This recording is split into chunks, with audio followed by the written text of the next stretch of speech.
မိုးဆက်တွေတဖွဲဖွဲကြနေတဲ့ညနေခင်းတစ်ခုလေးအေးက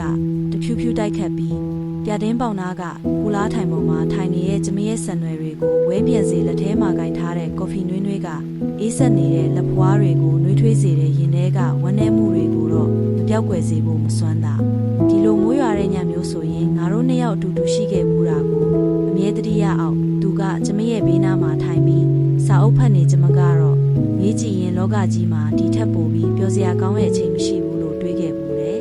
ငါတို့ရဲ့အချစ်ကမိုးရသည်လိုပဲရုတ်တရက်စမ်းကြယ်စွာနဲ့စတင်ခဲ့တာဖြစ်ပါတယ်မိုးရွာတဲ့ထီထီပြေးလာတဲ့ကျမကိုသူကသူထီအောက်ကိုခေါ်ယူလိုက်စိမ့်ဆိုနေတဲ့တရက်တွေကြားကမိုးရေဆက်တွေလိုပဲကျမတို့ရဲ့အချစ်ကလည်းအေးမြတ်တတ်မှတ်မိုးရသည်ရဲ့အလှက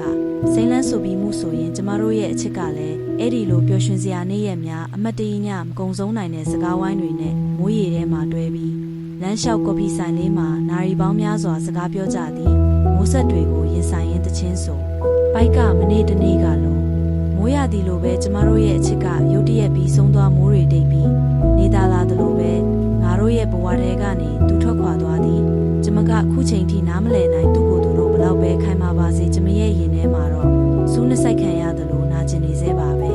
ခုတော့မိုးရသည်ရောက်တိုင်းကျမရင်ထဲမှာဆွေးမြေ့ခြင်းတွေဖုံးလွှမ်းမိုးဆက်တွေကြားကပုံရိပ်ကိုကျမရှာဖွေသူရှိခဲ့မှုတဲ့နေရာ